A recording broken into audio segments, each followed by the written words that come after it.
আসসালামু আলাইকুম রাহমাতুল্লাহ। আজকের ভিডিওটা থাকতেছে আমাদের খামারে আমি ঔষধ পানি কেমন কি দেই, ঔষধের নাম এবং স্ক্রিনের মধ্যে আমি আপনাকে পিকচার দেখাবো। ঔষধের খাম নাম যদি বলতে না পারি আমি ঔষধের খাম দেখাবো। চলেন আমরা এখন কোয়েল পাখির খাবারের ভাড়াগুলো, পানির ভাড়া করো, খাবারের ভাড়া শুদ্ধায় আমি খাবার দিয়ে দেবো এবং কি আমাদের ছোট পাখির খাবারের গুঁড়া করে দিয়ে দেবো।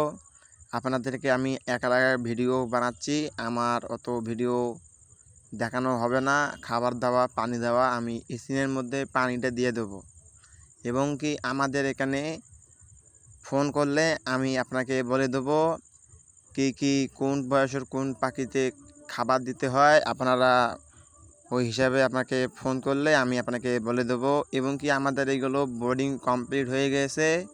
আমি এগুলো 2-1 দিন পর বড় খাঁচায় সেভ করব। আর এগুলো আমাদের 20 ডিমের পাখি। এখন আমি এইবারে আমি ডিমে বসাতে দেবো। কেউ যদি আমাকে অর্ডার দিয়ে থাকে তা আমি এইবার বসে দেবো, না হলে আমি 20 ডিম বিক্রি করে দেবো। আমার 20 ডিমের চাহিদা আছে, আমি 20 ডিম বিক্রি করে দেবো। এইবার যদি অর্ডার থাকে তা আমি অর্ডার বসে দেবো।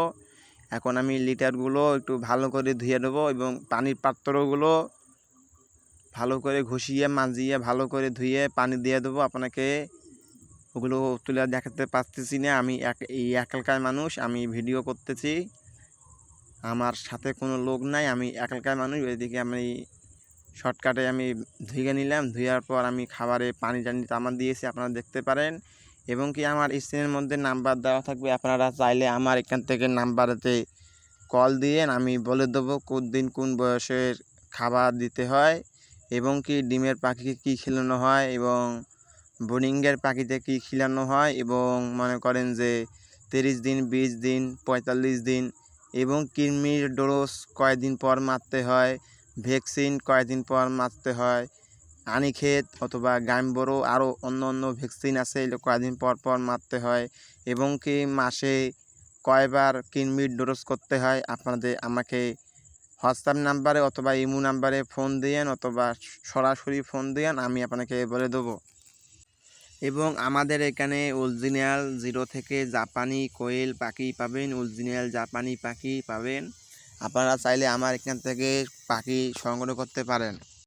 আমাদের এখানে ফার্মি মুরগি আছে, কি আমি ফার্মি মুরগি বিক্রি করব অথবা 20 ডিম অথবা ফার্মি মুরগির বাচ্চা বিক্রি করব।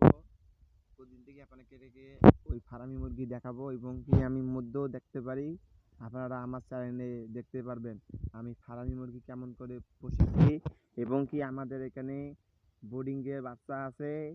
এবং আমি সামনের শুক্রবারে হিসিংয়ে ডিম নেমে দেবো, প্রায় 200 পিস কোয়েল পাখির ডিম হিসিংয়ে নামে দেবো। আমার সোমবারে শিউর আছে, বাচ্চা বেরাবে এবং কি আমাদের এখানে বোর্ডিং চলতেছে 190টার মতন।